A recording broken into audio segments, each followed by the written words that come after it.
कृष्णा सभी दोस्तों को चले हम आज का सेशन स्टार्ट करेंगे। बात करेंगे निफ्टी, सेंसेक्स, बैंक निफ्टी और मिड कैप में। हाँ जी, कल वीकेंड का मार्केट किस तरह से परफॉर्म कर सकता है पूरा डिटेल में हम यहाँ पे एनालिसिस करेंगे। सबसे पहला तो देखेंगे ग्लोबल मार्केट पे क्या न्यूज चल रही है, क्योंकि हम देख रहे हैं यूएस और ईरान के बीच में जो टेंशन है वो एक्सीलेशन मोड में कहीं ना कहीं चल रही है। और हमने देखा पहले ही कि सीज फायर जो है ट्रम्प ने खत्म कर दिया है, जो 60 डेज का सीज फायर जो है ईरान और यूएस के बीच में बना हुआ था। अब हम देख रहे हैं कि दोनों साइड से थोड़ा थोड़ा स्ट्राइक भी हो रहे हैं और थोड़ा थोड़ा धमकियां भी जो है एक दूसरे को दी जा रही है। तो इससे जो है ना मिडिल ईस्ट का टेंशन जिस तरह से एक्सीलेट कर रहा है, मार्केट जो है पैनिक हो रही है कहीं ना कहीं, है ना। जहां पे हमने आज भी मार्केट को देखा कि भैया आज जो मार्केट है एकदम से क्या रही, न्यूट्रल रही मार्केट। ना तो मार्केट बहुत ज्यादा अपसाइड में जा पाई, ना तो मार्केट बहुत ज्यादा डाउन साइड में जा पाई। लेकिन हाँ, ये जरूर है कि कल का जो गिरावट था मार्केट में उसको मार्केट ने रिकवरी नहीं किया। इसका मतलब है सिंपली कि भाई अभी जो यहाँ पे टेंशन जो है ईरान और यूएस के बीच में वो अभी भी एक्सीलेट मोड में है, इसीलिए मार्केट रिकवरी नहीं कर पाई। क्योंकि अगर एक दिन का न्यूज होता कि हाँ चलो ट्रम्प ने भाई बोल दिया इसीलिए मार्केट गिर गया, तो मार्केट रिकवर भी करने के लिए जाते। लेकिन मार्केट किसी भी एंगल से कहीं से भी रिकवरी नहीं कर पाया। मतलब अभी टेंशन जो है वो अभी खत्म नहीं हुआ, टेंशन और ज्यादा एक्सीलेशन मोड में हो सकता है, एक्सीलेट और ज्यादा कर जाए। तो चलिए हम वहां पे तो बात करेंगे कि क्या अभी चल रहा है, करंट सिचुएशन क्या है ईरान और यूएस के बीच में। साथ में हम बात करेंगे प्राइस एक्शन का, और सबसे इंपॉर्टेंट मार्केट का साइकोलॉजी की बात करेंगे। और सबसे इंपॉर्टेंट आपके लिए मैंने कुछ लेवल दे रखा है, उस लेवल का डिस्कशन करेंगे। तो चलिए पूरा वीडियो सेशन में बने रहेगा। वीडियो अच्छा लगे तो लाइक करके कमेंट करके प्लीज हमारा उत्साह जरूर बढ़ाइएगा। आपका लाइक कमेंट हमारा मोटिवेशन है भाई, तो हमारा मोटिवेशन जरूर बढ़ाइए। तो चलिए हम सबसे पहला बात करते हैं कि जिस तरह से आज मार्केट चला, यहां पे हमने देखा भाई मार्केट जो चली है आज पूरी तरह से न्यूट्रल मोड में चली है ना। यहां पे अगर आप देखेंगे 15 मिनट का टाइम फ्रेम यह हमारा है, और 15 मिनट का टाइम फ्रेम में आप देख सकते हैं एक बार तो मार्केट अप साइड में गई, वापस मार्केट वहीं पे आ गई। मार्केट पूरी तरह से आज जो है वो डोजी टाइप कैंडल पे क्लोज हुई है। लेकिन देखिए डोजी टाइप कैंडल पे तो क्लोज हुआ मार्केट, वो ठीक है, लेकिन वन डे का टाइम फ्रेम में जब हम जा करके देखेंगे मार्केट को, तो वहां पे हम देखेंगे कि भैया यहां जो हुआ है वन डे का टाइम फ्रेम में क्या हुआ है।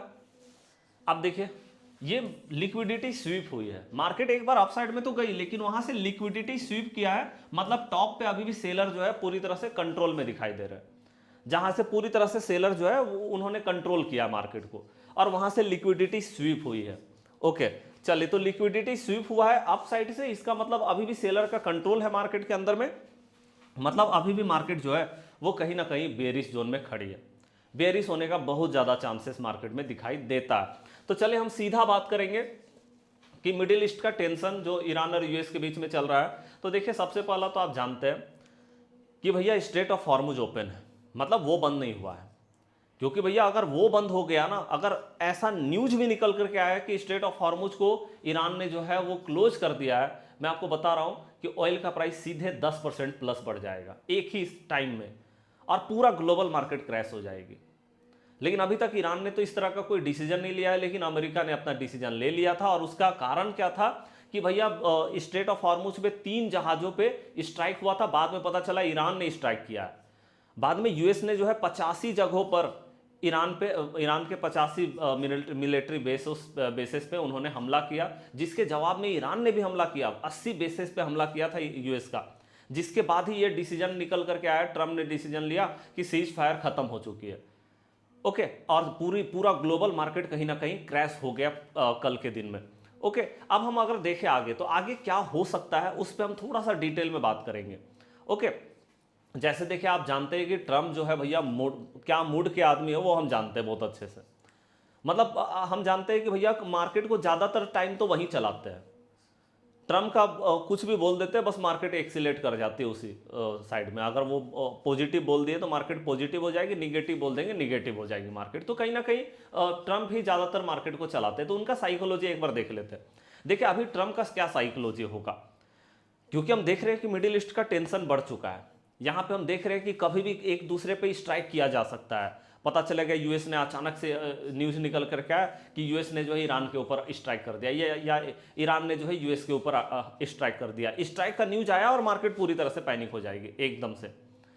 लेकिन आप जानते हैं कि ट्रम्प जो है या ईरान जो है, ये 3 मंथ को हमने पीछे जब हम रीड करेंगे, थोड़ा देखेंगे बैक टेस्टिंग, तो 3 महीना जो अप्रैल मई जून हुआ वहां पे क्या हुआ, थोड़ा सा स्ट्राइक देखने को मिला ईरान और यूएस के बीच में, थोड़ा सा टेंशन भी देखने को मिला। बाद में देखा गया कि सॉर्ट आउट हो गया वो चीज़।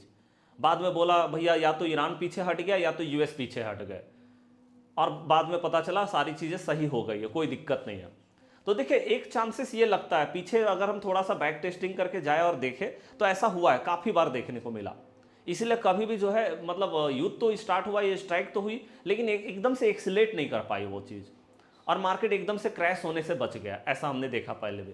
ओके, तो ये चांसेस हो सकता है, क्योंकि हम जानते हैं वहाँ की जितनी भी गल्फ कंट्री है, चाहे वो सऊदी अरब की बात करें, कतर की बात करें या यूएस की बात करें, वो जो है लगातार यूएस और ईरान के बीच में सेटलमेंट कराने में लगे हुए, क्योंकि उनको बहुत बड़ा नुकसान हो रहा है। आप समझ रहे हैं, ऑयल का प्रोडक्शन उनका जो है वो ठप हो गया भाई, ऑयल का सप्लाई ठप हो गया, तो कहीं ना कहीं नुकसान होगा, क्योंकि मतलब ज़्यादातर वो जो है उसी पे डिपेंडेंट है, वो जितने भी कंट्री है गल्फ के, तो वो सेटलमेंट भी करा सकते हैं, बहुत ज़्यादा चांसेस ये भी दिखाई देता है। लेकिन अगर एक्सीलेशन मतलब कहीं से भी न्यूज आया कि स्ट्राइक हो गया या स्ट्रेट ऑफ हॉर्मुज बंद हो गया, तो भैया फिर प्रॉब्लम बहुत बड़ा क्रिएट होने वाला है, मार्केट पूरी तरह से पैनिक जोन में। लेकिन हाँ, अभी अगर हम मार्केट में साइकोलॉजी की बात करें तो बायर जो है वो पूरी तरह से डरे हुए हैं। बायर जो है वो मार्केट में बाइंग करना नहीं चाहते मार्केट में, क्योंकि भैया मार्केट एक तो सीज फायर खत्म हो चुकी है, तो ज़्यादा चांसेस लग रहा है कि स्ट्राइक ना हो जाए कहीं दोनों देश के बीच में फिर से, या एकदम से एक्सीलेट ना कर जाए टेंशन, इस चीज़ का डर है। हाँ ये जरूर है, उम्मीद कम है कि भैया सेटलमेंट हो पाएगा, इसका उम्मीद पे मतलब कोई भी बायर अभी बाइंग नहीं करना चाहता मार्केट में। इसलिए हम बोल सकते हैं कि मार्केट जो है निगेटिव जोन में ज़्यादा स्ट्रांग दिखाई देता है, पॉजिटिव जोन में थोड़ा सा कम स्ट्रांग है, मतलब हमको साथ में स्टॉप लॉस के साथ में और एकदम से लेवल अपना सेटअप के साथ में जाना पड़ेगा। तो आइए हम देखते हैं कि हमारा कल के लिए कौन सा लेवल होगा। मोस्ट इंपॉर्टेंट आपके लिए लेवल मैंने यहाँ पे निकाल रखा है जी। तो चलिए यहाँ पे हम देख लेते हैं कि कौन सा लेवल इंपॉर्टेंट होगा और कौन सा जोन जो है वो हमारे लिए इंपॉर्टेंट होने वाला। तो सबसे पहला हम बात करेंगे डिसीजन जोन का, कि भैया कहाँ मतलब डिसीजन जोन कौन सा है। ये देखिए मैंने आपको एकदम साफ साफ लिख दिया है, 23,950 से लेकर के 24,050। ये जो है ना, ये एक ऐसा जोन है जहां पे डिसीजन होगा कि भैया बायर डिसाइड करेंगे कि मार्केट को ऊपर लेके जाना, या सेलर डिसाइड करेंगे कि भैया मार्केट को नीचे लेके जाना। ये डिसीजन जोन है। मतलब अगर कल हमें मार्केट इस जोन में मिलती है तो इस जोन में कुछ करना ही नहीं है, एकदम आराम से बैठे रहिए इस जोन में, जब तक कि इस जोन का हाई या तो मार्केट ब्रेक ना कर दे। हाई कितना होगा? 24,050। जब तक कि 24,050 का लेवल को मार्केट ब्रेक ना कर दे तब तक हम आराम से बैठेंगे। जब इस लेवल को ब्रेक कर देगी तो चांसेस बहुत ज्यादा है कि 24,200 तक का टारगेट हमें देखने को मिल जाएगा। और यहां से अगर मार्केट अपसाइड में जाती है तो यहां से टारगेट नंबर 2 जो है वो 24,350 का लेवल।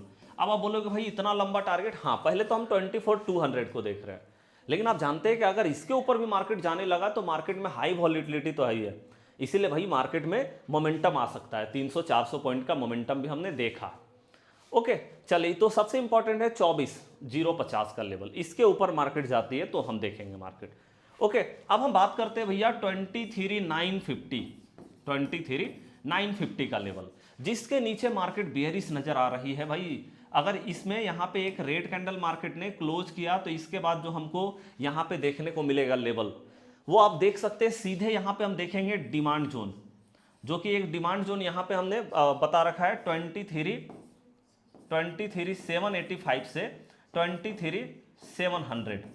ओके चले मैं ऐसा करता हूँ ना, इसको दूसरा पेन से लिख देता हूँ, क्योंकि काफ़ी लोग कमेंट बॉक्स में ये बोल रहे थे कि भाई इसको दूसरा पेन से आप लिखिए, रेड पता नहीं चलता है। ठीक है, तो मैं वाइट कर दे रहा हूँ। ओके तो यहाँ पे हो जाएगा 23,785 और यहाँ पे हो जाएगा 23,700 का लेवल। ठीक है, तो मतलब ये हमारा क्या है, बाइंग जोन है, मतलब डिमांड जोन बोलिए या तो बाइंग जोन बोलिए। तो मार्केट इस लेवल तक दिखाई दे सकता है। अब देखिए ये सबसे स्ट्रॉन्ग सपोर्ट भी होता है, ये सबसे बेहतरीन सपोर्ट है। यहां से निकलना आसान नहीं होता मार्केट के लिए, क्योंकि भैया अगर इसके नीचे निकल गया ना तो क्रैश हो जाएगी मार्केट। सिंपली ध्यान रखिएगा, इसके नीचे पूरी तरह से क्रैश है ये मार्केट। ओके इसके नीचे अगर चला गया तो भैया मैं आपको बता दूं लेवल, अगर इस डिमांड जोन के नीचे मार्केट निकल गई तो 23,500 का लेवल और उसके बाद 23,300 तक का लेवल मार्केट दिखा सकती है, टारगेट नंबर 1 टारगेट नंबर 2। लेकिन खैर हम देखेंगे यहाँ पे, हो सकता है थोड़ा सा मार्केट यहाँ पे टाइम लगाए, है ना। हो सकता है कि थोड़ा सा कंसोलिडेशन जोन में फंस जाए, साइडवेज हो जाए मार्केट, लेकिन इससे नीचे निकलना आसान नहीं होगा। हाँ, यहाँ पे थोड़ा और बफर आप ले सकते हैं, जैसे यहाँ पे 23,700 का लेवल है ना, इसके नीचे मार्केट गया तो फिर भैया 23,500 का साइकोलॉजिकल लेवल देखने को मिलेगा। तो यहाँ पे एक बफर हम लेते हैं कि कभी कभी मार्केट फेक ब्रेकआउट दिखा देती है कि ब्रेकआउट तो हो गया, नीचे घूम गई वापस ऊपर, तो ब्रेकआउट मतलब फेक ब्रेकआउट के लिए आप यहाँ पे जो है ना कम से कम 25 पॉइंट का एक बफर जोन रख लीजिए, मतलब 23,675 का लेवल देख लीजिए, मतलब कम से कम 675 के नीचे मार्केट आए, है ना, या तो फिर यहाँ पे हमें डबल कैंडल का कंफर्मेशन मिल जाए, मतलब एक रेड कैंडल बना, उसका लो मार्क करके रखे और उसके बाद उसका लो जब टूटेगा तब हम एंट्री बनाएंगे मार्केट में। तो ऐसे करके हम फेक आउट से बच सकते हैं और यहाँ पे प्रॉपर स्टॉप लॉस डालेंगे क्योंकि फेक आउट होने का चांसेस यहाँ पे रहता है। तो चलिए, हमने नीचे का लेवल देख लिया और हमने अपसाइड का भी लेवल देख लिया कि हमारा सबसे इंपॉर्टेंट लेवल कौन सा होगा। ओके, और आप देख रहे हैं कि डिमांड मतलब सप्लाई जोन, जहां से क्या होता है भैया, यहां पे सबसे इंपॉर्टेंट रेसिस्टेंस होता है, जहां पे सेलर एक्टिव होते हैं मार्केट में। और ये जोन आप देख रहे हैं 24,450 से लेकर के 24,560 तक का, ये एक ऐसा जोन है सप्लाई जोन भैया। अगर मार्केट इस जगह पे चली जाती है तो यहां से सप्लाई देखने को मिलेगा, क्योंकि अगर इसके ऊपर निकल गई तो फिर मार्केट में बुल्स की वापसी होगी, और बुल्स की वापसी होगी तो बेहतरीन लेवल देखने को मिलेंगे, शायद 25,000 का लेवल भी देखने को मिले। खैर, लेकिन इसके ऊपर जाना अभी हमारे लिए बहुत ज़्यादा हम प्रिडिक्शन नहीं कर रहे हैं कि इसके ऊपर मार्केट चला जाएगा। कल के लिए हमारे लिए सबसे इंपॉर्टेंट लेवल यही है कि 24,200 का लेवल दिख जाए, और अगर इसके ऊपर जाता है तो 24,350 का लेवल दिख जाए। लेकिन हाँ, अब आप बोलोगे भैया मोस्ट प्रोबेबल मतलब प्रोबेबिलिटी किस चीज़ का है, तो हम देख रहे हैं कि भैया प्रोबेबिलिटी है ये है कि डिसीजन जोन से अगर नीचे उतरती है मार्केट तो ये डिमांड जोन में आ सकता है, और डिमांड जोन से अगर यहाँ से मार्केट अपसाइड में जाएगी ना तो बेहतरीन मोमेंटम आएगा फिर, क्योंकि जब भी डिमांड जोन या सप्लाई जोन से अगर सेल होगा बड़ा गिरावट आता है, और जब डिमांड जोन से मार्केट में बाइंग होती है ना बड़ा बाइंग आता है, मतलब एक अच्छा मोमेंटम अपसाइड में देखने को मिलेगा। तो ये जोन का हम जरूर एक बार इंतजार करेंगे, शायद ये जोन मार्केट आपको दिखा सकता है। ठीक है जी, तो ये हमारा हो गया निफ्टी 50 का सारा लेवल मैंने आपको बता दिया। मोस्ट प्रोबेबिलिटी है कि मार्केट थोड़ा नीचे आ सकता है। ठीक है जी, उसके बाद हम बात करते हैं सेंसेक्स का। तो चलिए सेंसेक्स को देख लेते हैं। सेंसेक्स में मैंने आपको कुछ लेवल दे रखा है, यहाँ पे आप देखो अप साइड के लिए अगर हम बात करें 7795 का लेवल है, इसके ऊपर अगर मार्केट निकल जाती है तो टारगेट नंबर 1 जो हमको देखने को मिलेगा वो 77,304 का लेवल होगा, और अगर इसके ऊपर निकल जाती है तो टारगेट नंबर 2 77,661 का लेवल हमें देखने को मिलेगा। ठीक है जी, ये हमारा हो गया। और यहाँ पे अगर हम बात करोगे सप्लाई जोन का कि भैया सप्लाई जोन कौन सा होगा, सप्लाई यहाँ पे तो सप्लाई जोन जो होगा वो हमारा 78,000 का लेवल है जो कि सप्लाई जोन है। ओके, और अगर हम डाउन साइड का लेवल को देखें तो आप देख सकते हैं कि यहाँ पर 76,657 का लेवल यहाँ पे डाउन साइड का, इसके नीचे अगर जाता है तो टारगेट नंबर 1 76,442 का होने वाला है। ओके, ये हो गया। और इसके नीचे अगर मार्केट जाती है तो टारगेट नंबर 2 76,229 है। और यहाँ पे अगर हम बात करें डिमांड जोन का तो डिमांड जोन जो होने वाला है यही वाला डिमांड जोन है, ये हमारा डिमांड जोन है। आप देख लीजिए लेवल क्या है यहाँ पे। ओके, 76,229 और 76,442 ये हमारा डिमांड जोन है, जहां से अगर मोमेंटम आती है, अगर बाइंग का मोमेंटम आता है, बेहतरीन मोमेंटम यहां से हम देख सकते हैं मार्केट में। ओके, चलिए उसके बाद हम बात करते हैं बैंक निफ्टी का कि बैंक निफ्टी में क्या प्रोबेबिलिटी दिखाई देता है। जैसा कि हम देख रहे हैं कि भैया मार्केट ना काफी दिनों से कंसोलिडेट कर रहा था, यहाँ पे आप देखो काफी दिनों से ये रेंज पे कंसोलिडेट कर रहा था। मार्केट एक बार अपसाइड में जाती फिर गिर जाता, भैया ये चीज हो रहा था कंसोलिडेशन जोन में। मार्केट ने कल ब्रेकआउट कर दिया इस कंसोलिडेशन जोन को, और यहाँ पे जो गैप बना हुआ था जहां से बार बार सपोर्ट ले रही थी मार्केट, बार बार सपोर्ट ले रही थी, उस गैप को भी मार्केट ने फिल कर दिया। अब बहुत ज्यादा चांसेस है, जिस तरह से मार्केट ने ब्रेकआउट किया है कंसोलिडेशन जोन को और उसके बाद मार्केट ने गैप को फिल किया है, चांसेस है कि मार्केट एक बार इस गैप के आसपास में सपोर्ट ले सकती है। मतलब नेक्स्ट जो सपोर्ट हमारा है वो 56,000 का लेवल कहीं ना कहीं होने जा रहा है। यहां तक का एक बार लेवल देखने को मिल सकता है, यहां पे डिमांड है, कहीं ना कहीं डिमांड जोन है यहाँ पे, तो यहां से एक बार मार्केट मोमेंटम दिखा सकती है। मतलब कहीं ना कहीं बेयरिश जोन हमारे लिए ओपन है बैंक निफ्टी में भी। अगर हम बात करें मिड कैप का, अब देखो कल जितना गिरावट आया था मिड कैप में, मार्केट ने पूरा रिकवरी कर दिया, शायद उससे ज्यादा रिकवरी कर दिया। अगर आप 15 मिनट में देखोगे तो भैया वो जितना मार्केट गिरा था उससे ज़्यादा मार्केट ने रिकवरी कर दिया। अब क्या क्या हो सकता है मार्केट में, वो चीज़ को हम यहाँ पे देख लेते हैं। अब देखो बार बार ये क्या कर रही है ना, ये गैप के सामने से सपोर्ट ले रहा है। ये हमने भाई यहाँ पे देखा 1 2 3 और ये 4, मतलब 4 बार मार्केट ने इसी जगह से सपोर्ट लिया। ये सबसे स्ट्रॉन्ग सपोर्ट है गैप का। लेकिन आप जानते हैं कि स्टॉप से मार्केट ने रेसिस्टेंस भी लिया 1 बार 2 बार 3 बार, है ना, और ये 4th टाइम यहाँ पे गया है। तो अभी कंसोलिडेशन रहेगा मार्केट में, क्योंकि ब्रेकआउट होने के लिए अभी मार्केट के पास कोई मोमेंटम नहीं है। ब्रेकआउट करने के लिए न्यूज पॉजिटिव होना चाहिए। अब भैया निगेटिव न्यूज है, या तो कोई न्यूज ही ना हो या तो पॉजिटिव न्यूज होना चाहिए ऊपर में ब्रेकआउट के लिए। तो ऊपर में ब्रेकआउट करना मुश्किल है, इसीलिए कंसोलिडेशन जोन अभी ओपन रहेगा। यहां से चांसेस है मार्केट का गिरने का। 14,650 का लेवल देखिए, सेल ऑन राइज ओपन है यहाँ पे। अगर इस लेवल के आसपास में 24,650 से लेकर के मतलब 14,650 से लेकर के 675, ये एक ऐसा जोन रहेगा जो सप्लाई जोन है।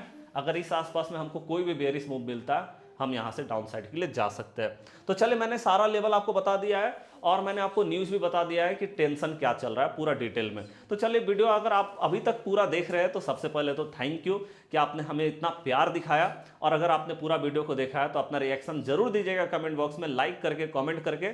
चलिए अब हम मिलते हैं नेक्स्ट क्लास में, तब तक के लिए जय हिंद, जय भारत।